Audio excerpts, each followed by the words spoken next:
Well, thank you very much indeed, Jan. And thank you everybody for tuning in, as we used to say many years ago.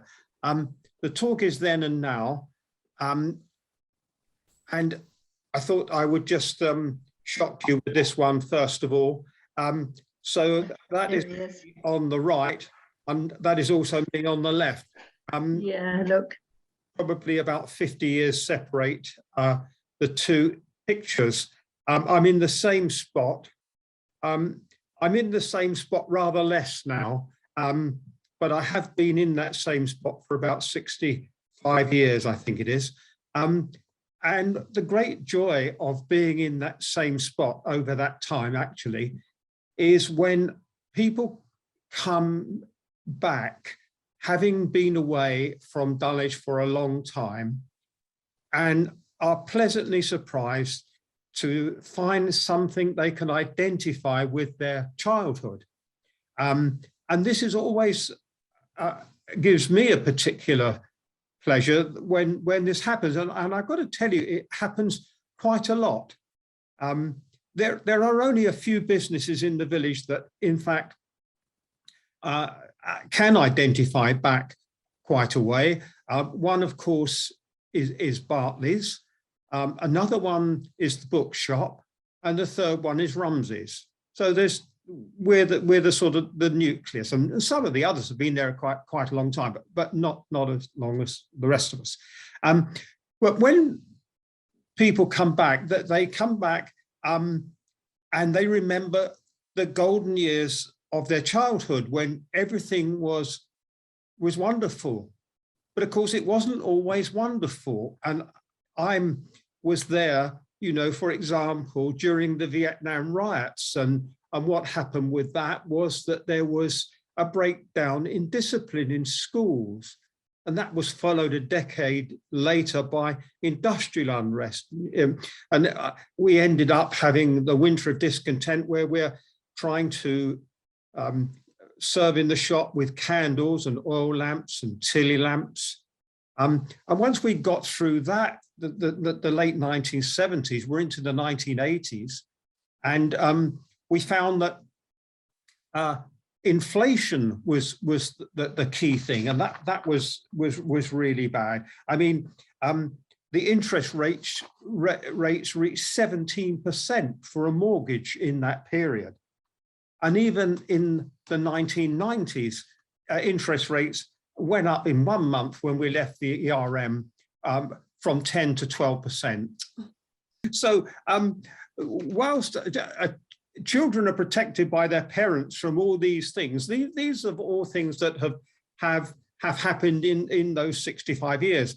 And then as far as small shops goes, well, those dramatic inflation which we all experienced, and the high mortgage rates, it did mean that women, mothers, usually had to go to work to meet these increased mortgage rates and everything else.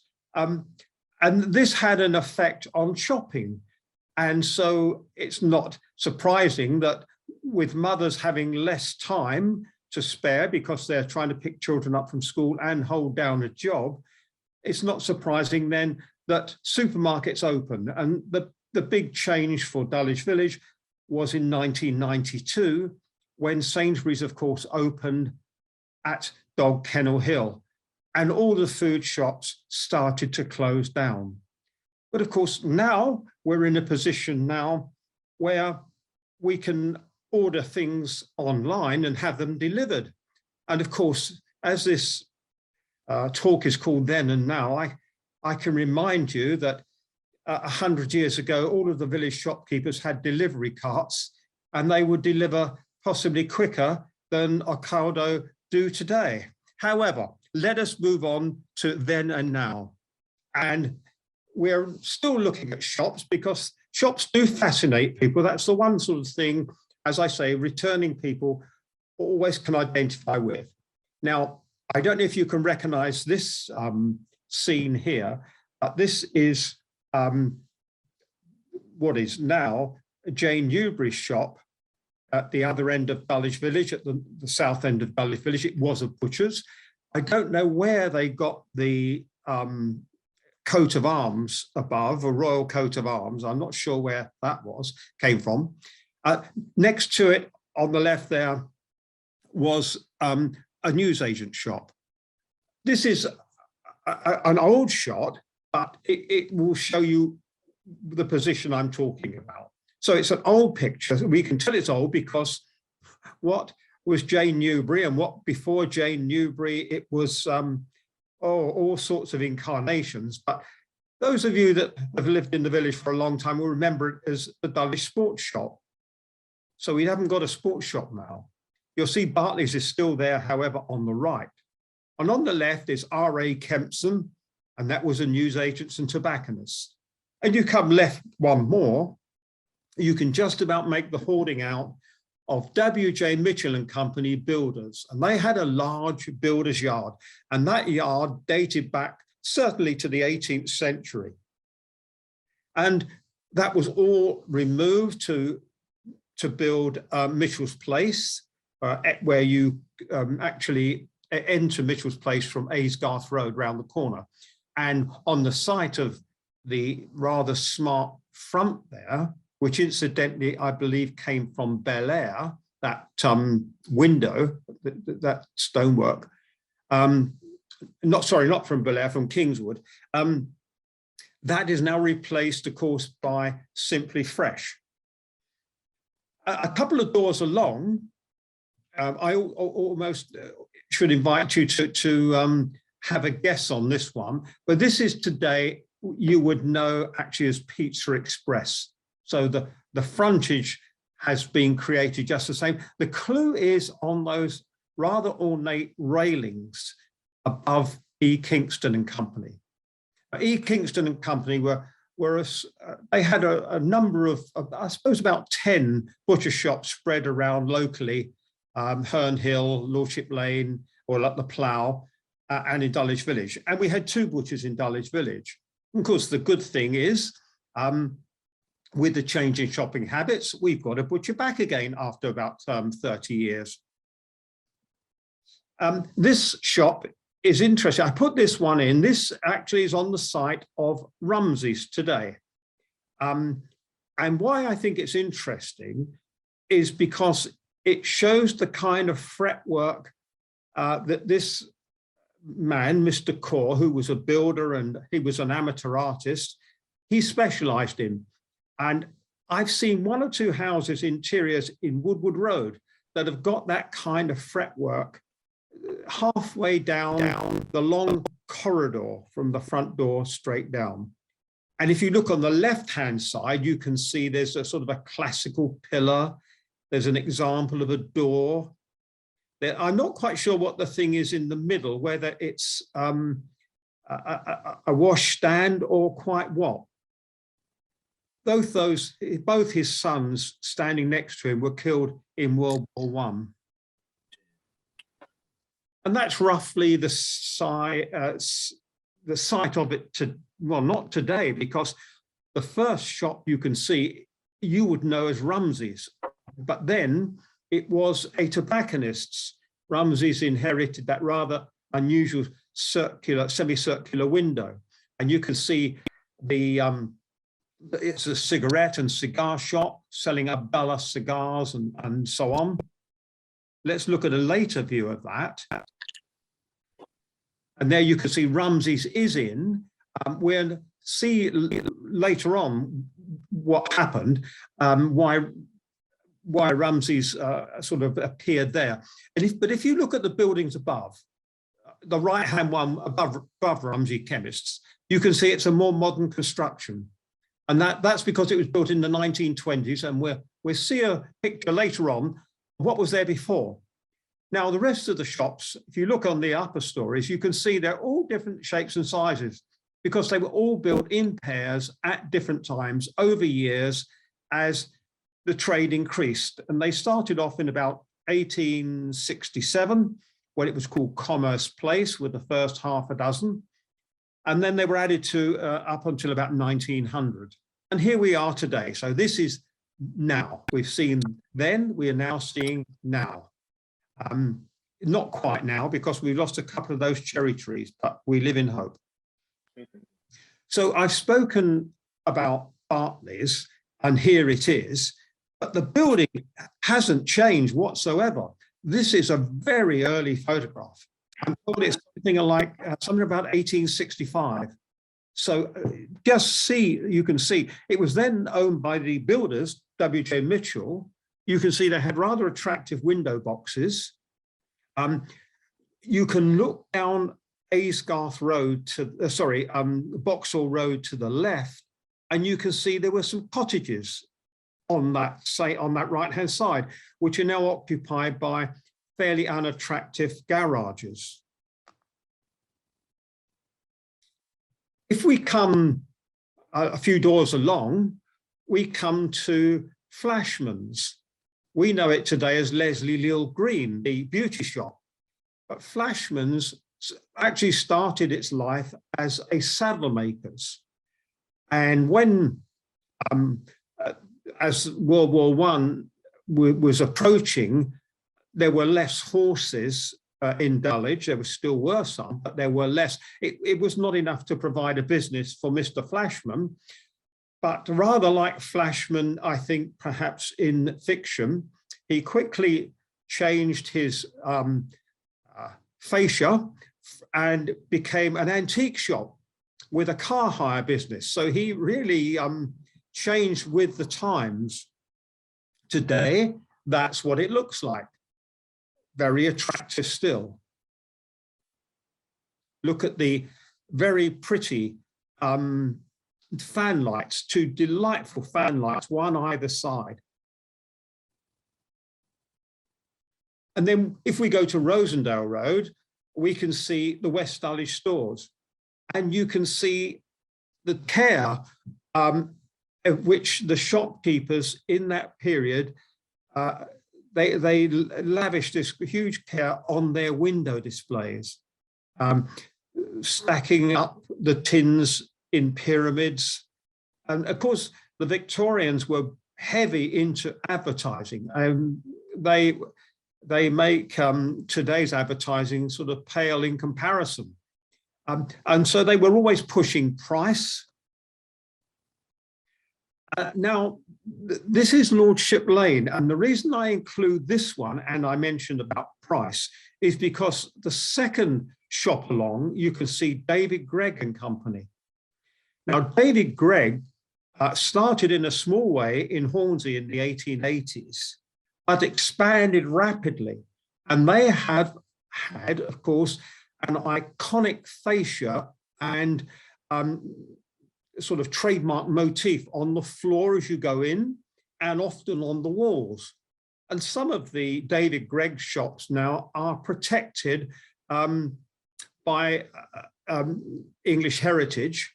And so you have to have special permission, license to actually remove some of these features. So for example, Cook in West Dulwich has got David Gregg emblazoned on its on its step as you go in. There's what used to be called, I think, Le Chardon, which is now a different name now in Lordship Lane. That restaurant preserves the interior of the David Gregg logo and so on. Now, the thing about where David Gregg, who were pioneering chain stores, scored was actually to sell many of their things packaged, especially tea and sugar and so on. Whereas the other independent ones, like the West Rosendale stores that we saw, or the West Dulwich stores, they weighed theirs out and put various items in different colored paper bags and sealed it up. Quite a long time-consuming process. So the chain stores, of which we have another one coming up now, on the right, United Dairies, that they overtook many of the existing grocers. United Dairies was formed in about 1914 by 3 West Country farming companies, milk suppliers, and then eventually it became Unigate, and then I believe it became Dairy Crest. And in fact, David Gregg, I understand, became Summerfields and then was absorbed by Co-op. So they were still there. What is interesting about this photograph, United Dairies on the right, but on the left-hand side, you've got Mercer Stores, which was selling provisions. It was selling cold meats. It was selling some of the things that United Dairies sold. And in the United Dairies window, you can see these neat stacks of tins, which was their sort of trademark of grocers. Now, I put this photograph in, this is much later, because it shows the Dulwich pageant, but it shows it going past Barclays Bank. And if you look on that upper floor, in the middle, the man in the dark suit who almost seems to be holding that Union Jack was actually fixed, but his name was Jack Gibson, and he was the manager of the bank. And the manager of the bank in this period and until perhaps 20 years ago, he was a key figure in the life of the village. He would be treasurer of the village infant school. He would be ready to give advice to all his customers. He would be a member of the Rotary Club, which met at the Crown and Greyhound, where small businessmen would congregate for charity and for fellowship. And of course, he got to know his clients, he got to know his customers, and the bank was able to sell not only mortgages and loans, but also insurance and foreign currency. And so that, I think, is a blind spot, it seems to me, that banks have adopted these days. So I think many of you will relate to that picture. Here is a picture, Victorian picture of Lordship Lane, which again is showing a nice sparkling new bank, which is or was the Midland Bank on the corner on the left-hand side there. I think it's become a vet or a restaurant now or similar. You can see on the right-hand side, the shops are displaying things on the wide pavement. There doesn't seem to be in this photograph, there's one thing missing, of course, are the tram lines, they're not there, so it's pre-1900. There doesn't seem to be any regulation on which side of the road the horse and cart may come down. So this one's coming down the middle. Now we move forward to, say, about 1906, because we've now got trams. So I'm sure you can recognize that same spot. It's opposite the corner of Matham Grove on the left-hand side. That gives you the identification. Shops were lit externally, so they didn't have internal shop lighting. So on the left-hand side, under that blind, you can see some rather large lamps. And on the right-hand side, before you, the extreme right, you can see two very large lanterns. So the shops will be illuminated from the outside. You could look at the windows. I put this one in because some of you might have gone to the Picture House for £3 last Saturday night in Lordship Lane. And of course, it was St Thomas More Hall before that.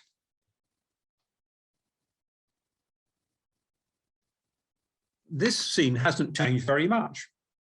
The bus looks a little more modern on the right. But if you look at the buildings on the left, the buildings on the right, the Magdala pub. The Magdala pub, in fact, looked far nicer, I think, in the Victorian period, without having the stripped away architraves around the windows. So that perhaps is a slight loss, but a very, very similar scene. Now we're going to move forward to look and consider schools. So this is Dulwich Hamlet School. That's the headmaster sitting there on his raised plinth. On the wall, you can see in the middle of the picture are honours boards. And honours boards contain the names of those pupils. Oh, this is Dulwich Hamlet Boys, incidentally. Dulwich Hamlet Girls was in a separate building, but on the same site. But this is Dulwich Hamlet Boys. So the honours boards, they contain the names of those boys that had won county scholarships. They would go on to secondary schools, such as Allane's or Jags or elsewhere. And I've put this in because the London County Council had, not only did they build fantastic schools, or the London School Board did, and followed by the London County Council, but they had rather a clever way of encouraging attendance. And this is one of my uncle's attendance medals, carefully preserved by his mother, who was obviously my grandmother. And he got one for every year for attendance. I'm sure it had to be effort as well, but it just says attendance. Not only did he get the medal, but his name is engraved on each one. So it was a great incentive to be punctual, regular attendance at school. In the most deprived parts of inner London, in Southwark, in the late Victorian period, in the 1890s, the attendance levels were 92%. And that, I think, was down to the mothers wanting to make sure that their children achieved well and had a better life than they themselves had had. And this is an attendance and good conduct medal, which was awarded to my mother. And you can see the date is 1919 to 1920. So she was probably just about to leave. Children left school at the age of 13. Here, very well dressed, looking well scrubbed, are the older boys from Dulwich Hamlet School. So these would be I imagine, the leavers, the 13-year-olds. This may surprise you. This is Freon School, and here the boys are rug making. So they're undertaking perhaps an unexpected occupation. Look on the walls and you're going to see the great big maps showing the British Empire on the right-hand side. On the left-hand side, they were very much into ecology and conservation. You can see there's a poster of plants and leaves, or maybe it's a collage actually of pressed leaves and so on. You can see flowers and plants along the windowsill and probably shells and so on. And here we've got a class of girls. This is a science class. So if you had any notions that boys were taught one thing and girls were taught totally different things, and perhaps that may have gone out the window now. So here are the girls learning science, and we've seen the boys in that Victorian period doing rug making. Classes were very large. In the Victorian period, the number of infants in class would be 100 or up to 100. And so there would be a teacher assisted by two pupil teachers who would have been teenagers, older teenagers, pupil teachers. The boys' class, the LCC limited the class numbers to 60. I have to say that when I came back from evacuation in 1945, the class, I actually came back in 44, by 1946, I think the class numbers at Dulwich Hamlet School were 56. So nothing changed there. Again, one perhaps doesn't realize how well provided the Victorian and Edwardian children were by the London County Council schools. So this is the drawing room. And I think this is Goodrich Road School, and it's in the top of the 3-decker school. It's a high 3-decker because there is no land to spread out. There's very little ground space for a playground. But ingeniously, they put the art room on the top floor where the light is best. And when the Boer War took place, so with sort of 1900, 1902, it was revealed that many of the recruits had poor physique. And so steps were taken to improve the physique of children and young people. And here we have what's called Swedish drill at Goodrich Road School. It's mixed, which perhaps is surprising. So a mixed class of, we might call it PE today, but they called it drill. And all sorts of youth clubs were encouraged to provide gymnastic classes, vaulting horses, boxing classes to improve the physique which had been revealed by the recruits in the Boer War. Now, this is a little misleading, this picture. This shows Friern School, and I think that building is still there today. I think it survived, Friern Road. It was a special school at the side, separate to the main building. But the LCC did not provide those wonderful liveried carriage drivers and nurses and ambulances. These were provided by a charity. And so people, wealthier people, could give to charitable causes to help children. One would be to provide boots and shoes for children that didn't have them.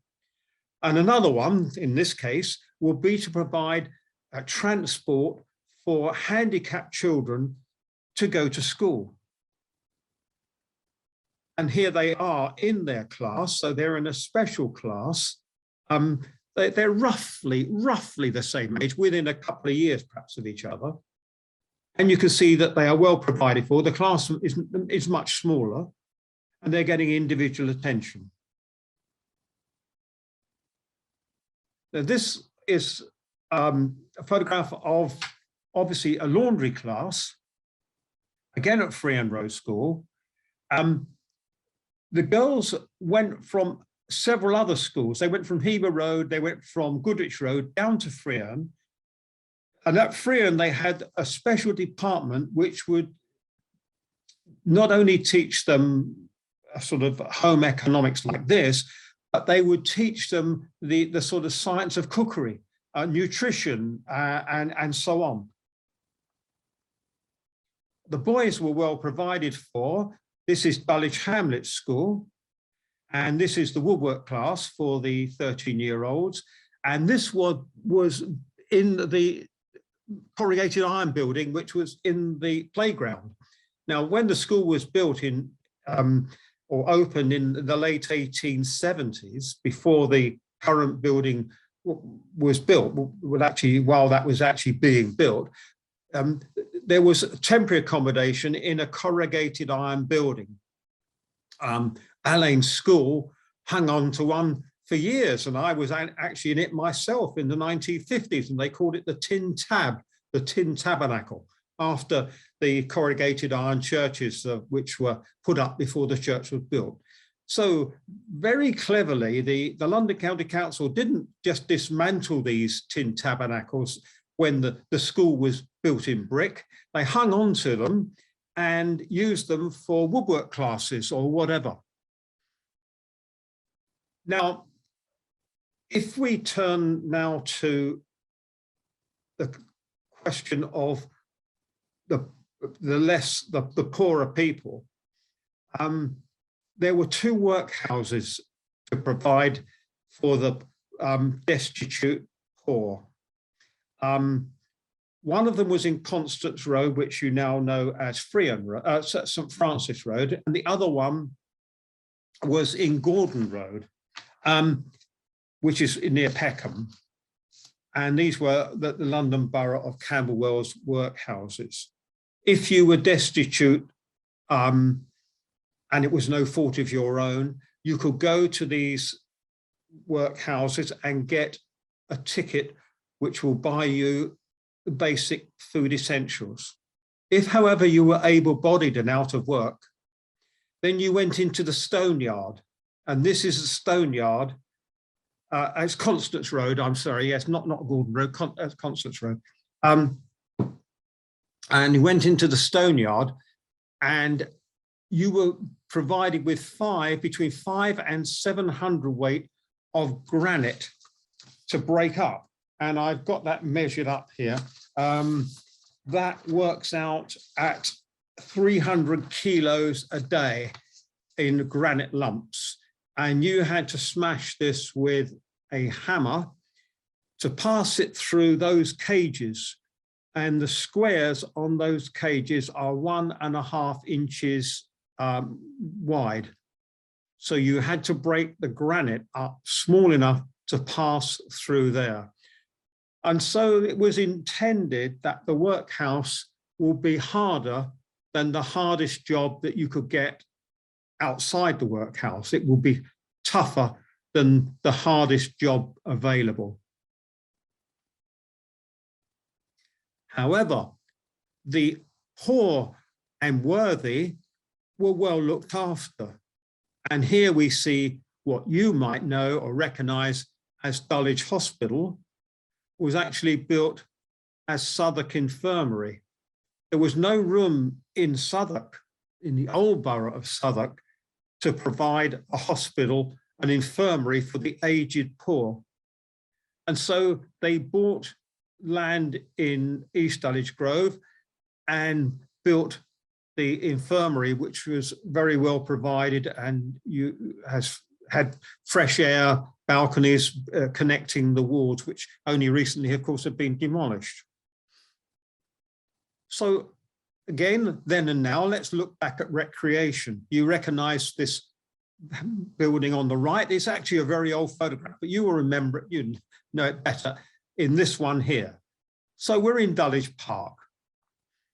But recreation took off at the end of the Victorian period when, first of all, shop workers got half day off per week, and then general workers got a Saturday afternoon off.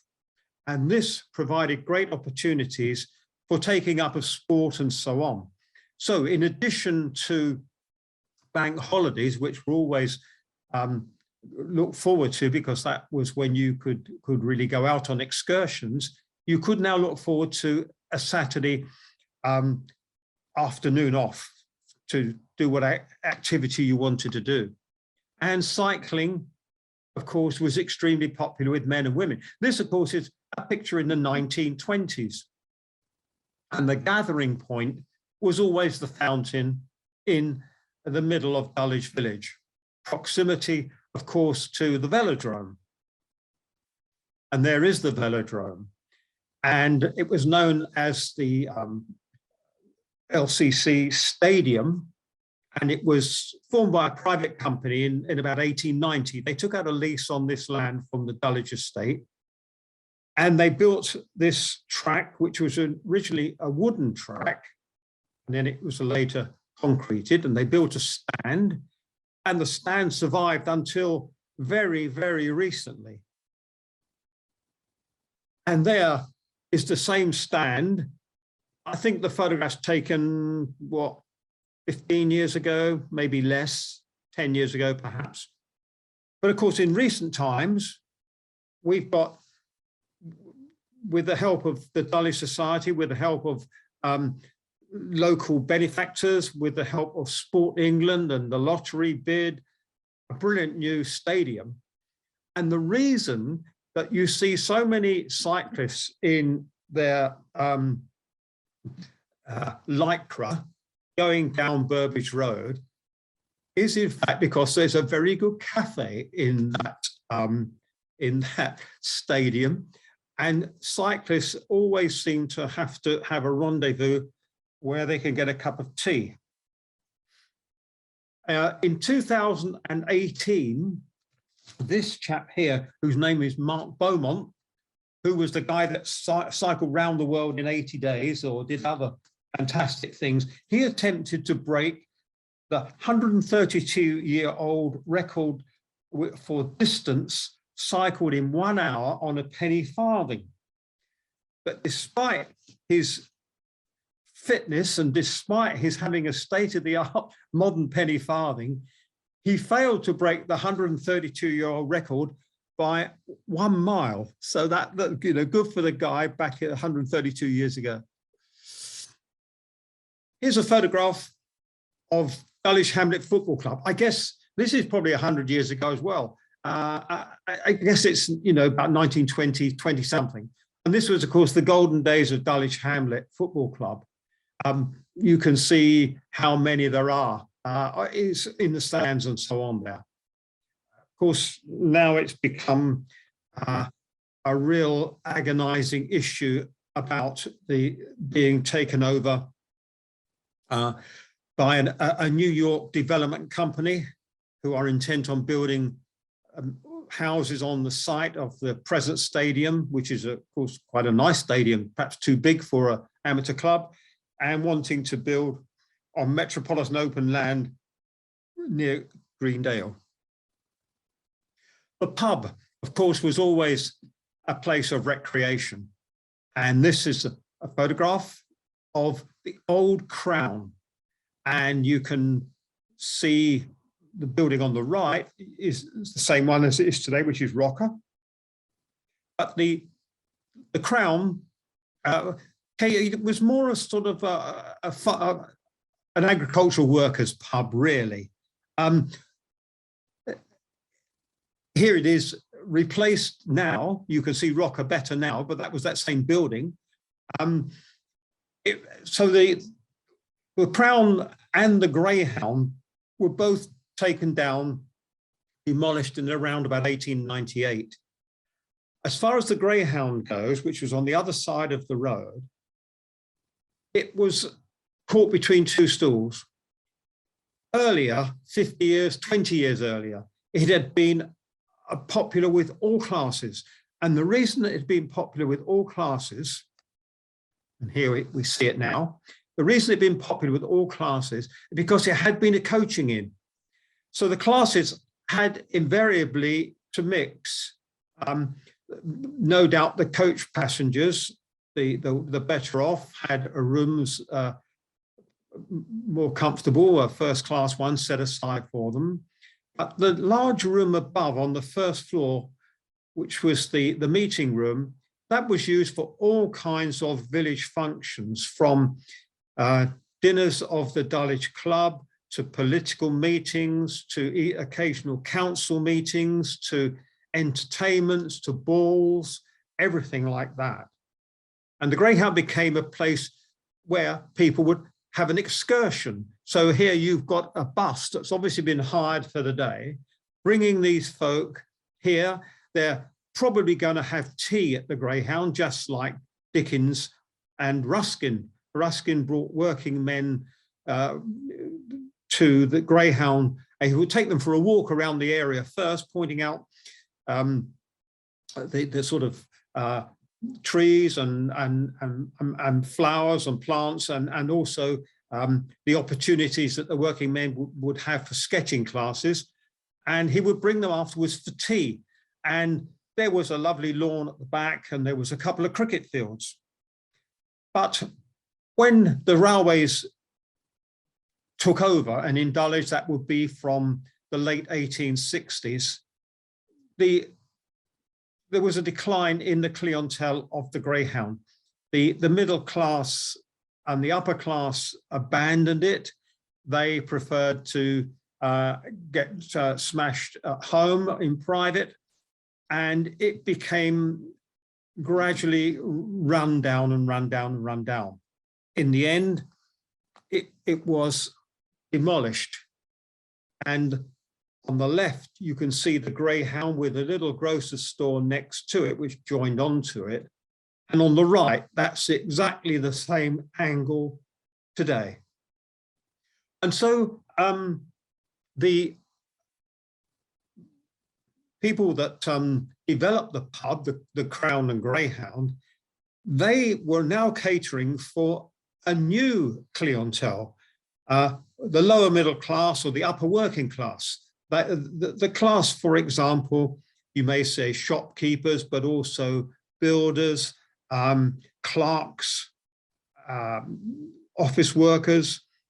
They wanted comfort, they wanted entertainment, and those pubs, like the Greyhound, were called gin palaces. They were ornate, lots of carved, engraved glass, very nice garden at the back of the Greyhound with lanterns. They arranged dances. There was a snooker room, and there was accommodation.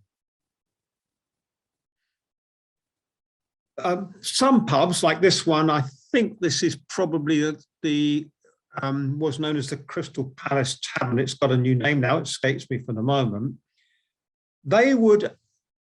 The social life of the area would revolve around those pubs. So these were not the old gin palaces, these were the local on the corner. And these were important for the residents of such an area. So East Dulwich, where it was a working class population in this period, or lower middle class, because a lot of the occupants of East Dulwich were clerical workers. They were employed in the hugely growing banking sector and insurance sector, financial services in London. And also, of course, many manufacturing companies opened their head offices in London and they required staff. And incidentally, I ought to have mentioned that schools like Dulwich Hamlet School, when boys and girls left at the age of 13, they could come back whilst they were working as whatever job they're in, they could come back what was called continuation classes. And for 2 shillings a term, they could learn bookkeeping, machine drawing, building construction, shorthand, and they would be primed to take examinations for the post office examination or the civil service examination. So you could see the ladder by which those children, boys and girls, could improve their social position and, of course, their salary. As far as the ones that were not equipped for that were concerned, they would use the pub like this, not only as a social centre, but as a meeting place for societies which would provide benefits in the case of illness or death or injury.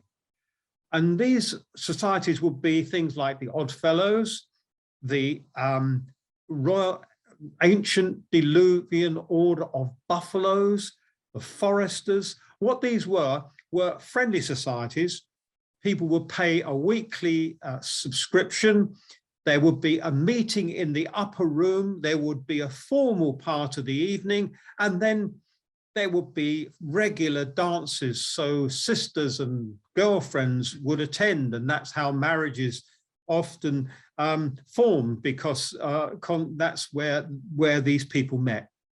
The character of the landlady and the landlord, and I think they are the two in the middle of the picture, the ladies, she seems to be the only lady there, they were vital. The landlord would often be the treasurer of one of these friendly societies which met at the pub. And the landlady would also be responsible for maintaining a certain class and decorum there. And these pubs offered not only facilities in the rooms above, but if there was space like this one, which is the Grove Tavern, you can just about make out from this drawing that the spire of St. Peter's Church, that's the Grove Tavern. And you can see they were offering croquet, they were offering cricket, and they were offering dancing. and pretty grounds lit by fairy lights. And of course, some people took up golf. And here we have the Dulwich and Sydenham Golf Club in its early days on its same site. And what happened to it? Well, in 1944, it was hit by a V-1 flying bomb, but rebuilt on exactly the same site, giving this fantastic view across London. Some people preferred to play tennis. So this is a photograph of Hon cottages. You may recognize the cottages on the right. You may not realize that what that huge building is in the picture. It's now occupied by the site of Dulwich College Sports Hall and Sports Club, but it was an international indoor tennis venue. And here we are in Dulwich Park. We started in Dulwich Park. Here we are in Dulwich Park. Victorian scene. The policeman, we think, is probably a park keeper. He only seems to have one stripe. He may be a policeman, but we think he might be a very early park keeper. You can see the pavilion. The tea pavilion is there. And you can see these little shelters, which are also still there, but without the thatched roof. And there's another view. Some of those trees are still there.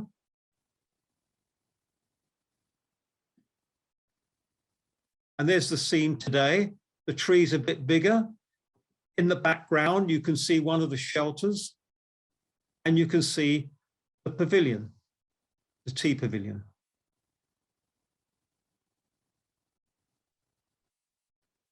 So I thought it'd be fun to have some contrasts of then and now. And there is a pretty good example of a then and now. You can see on the picture on the right, you can see what is Jane Newbury's shop. It's still there. You can see what is Pizza Express. You can see that on the left as well.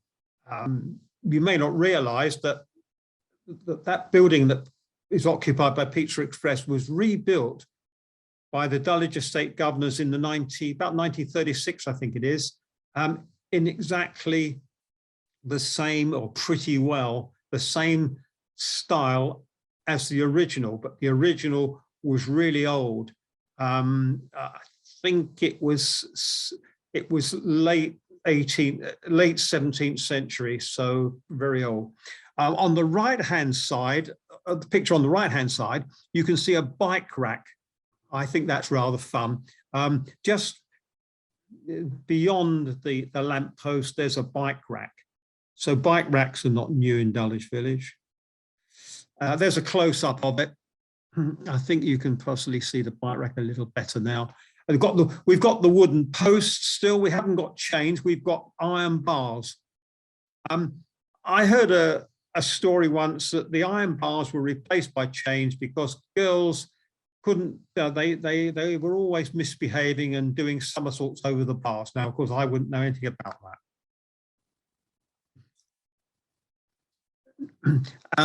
There you can see Price's Stores, which is now occupied by Gales on the right. They've got their own delivery cart. So when I said earlier on, there was the shops would deliver, they certainly did. And there's the village today. I mentioned earlier Rumsey's being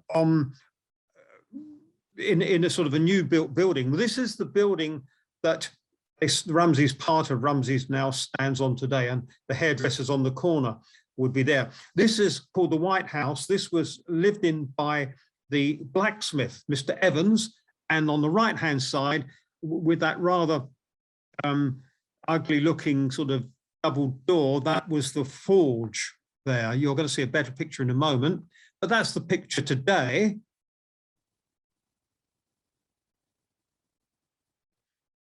And here's a you may identify this. This is now James Allen Girls' School Preparatory School at number 2 Dulwich Village on the corner of Village Way. There it is today. Two pictures of Court Lane. Now you're on the left-hand side, you can see the forge much better. There it was, not a brilliant building, but there it is. It demolished in the 1920s and replaced by the pretty substantial building with the hairdressers in today, flats above, and the rower shops, which is the cheese shop and OCL and Knight Frank and Village Books.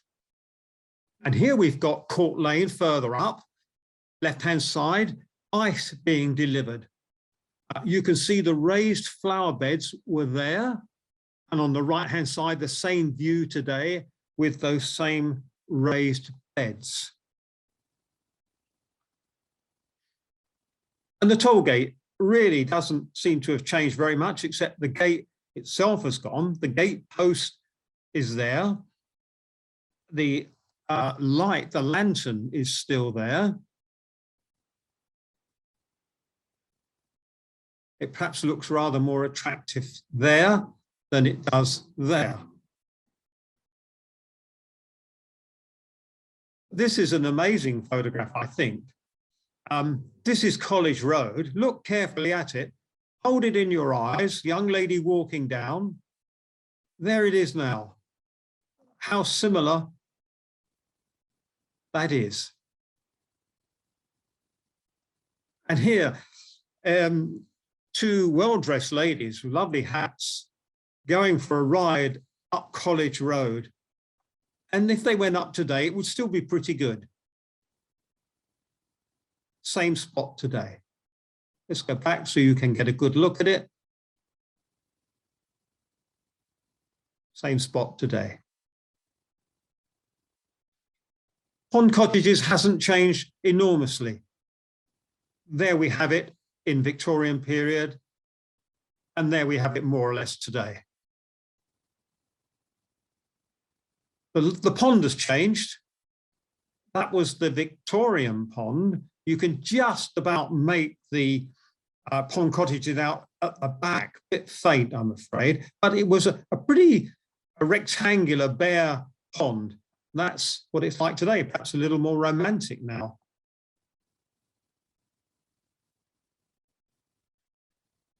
This will be a challenge for you.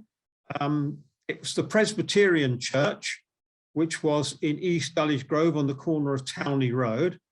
The building on the right was given to James Allen Girls' School by an old girl, and it allowed James Allen Girls' School to build the new junior school on that site. And this is it today, that same spot. And so the church itself received war damage, and the congregation, which was, as I say, it was Scottish Presbyterian, I think, or Church of Scotland, it had disappeared, and so it was demolished. You will recognise, I'm sure some of you will recognise the old St Barnabas. And that was the sad thing that happened in 1992. And replaced today, same angle. I thought it'd be interesting to look at the coronation pictures. Got a couple. So this was 1911 in Dulwich Village. And this is on the corner of Dulwich Village, East Dulwich Grove, Village Way, Red Post Hill. And my goodness, the council had gone to town, as you can see. There are great columns. I suppose they might be built around the lampposts, I don't know. Pretty impressive. It was fairly impressive in 1953, because it was 1953, we were still in austerity. And here, Dorothy Bartley, who's the grandmother of Stuart Bartley, who runs the Bartley's Florist today, she had decorated the fountain to celebrate Queen's coronation. And there's the picture of the course of counting today. I thought it would be good to look at a few grand houses, and they don't come much grander than this. The house on the right is Sir Henry Bessemer's house, now occupied or covered by the Denmark Hill estate.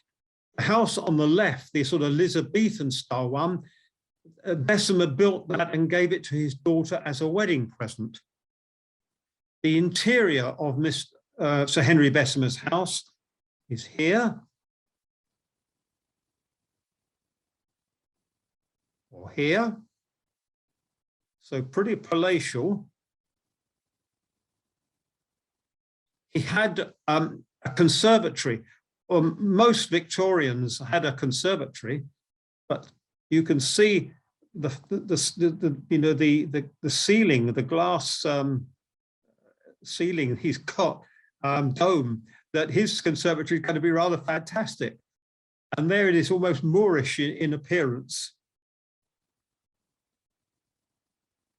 And this is the house, which was called Bessemer House, from the lake, which is now occupied, covered by Bessemer Grange School, looking up towards Sir Henry's house.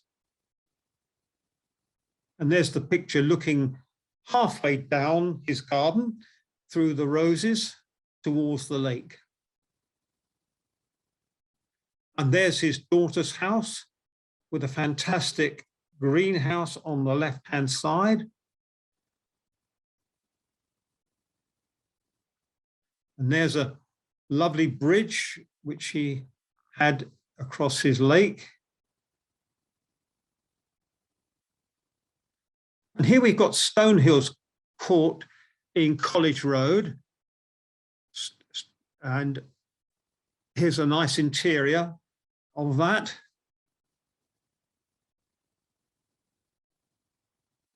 And you will recognize Kingswood House, still in use, just being about to be refurbished. It's a very grainy photograph, but this was in its glory when John L. Johnston, the inventor of Bovril, lived there.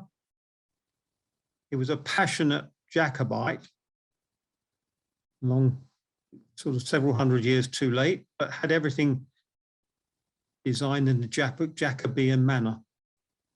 He was wealthy enough to have his own castle replica built in the grounds of Kingswood. So he's got a little ruined castle he built. And this house with a beautiful fountain in the front is Cleeve Hill House, which is covered by the Cleeve Hill estate, which adjoins the Dog Kennel Hill estate, but on the right-hand side of Greendale, now occupied by Greendale Fields.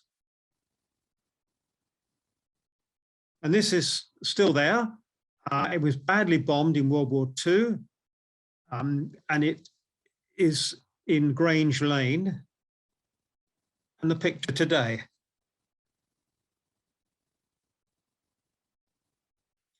And of course, East Dulwich was building apace as well. East Dulwich was built up within the space of one generation, from 1875 to 1900. And what it lacked in space, it made up in decoration. And great emphasis was placed on the detailing around the bay windows and around the porches to make it, individualize them as much as possible. And then as we come to our close, two pictures of Dulwich Picture Gallery. One couldn't imagine that it had virtually been destroyed in World War II pretty well and rebuilt in such an exemplary manner afterwards. And so Mr. Pickwick is frequently seen contemplating the pictures in the Dulwich Gallery, and I hope to see you there as well. Thank you.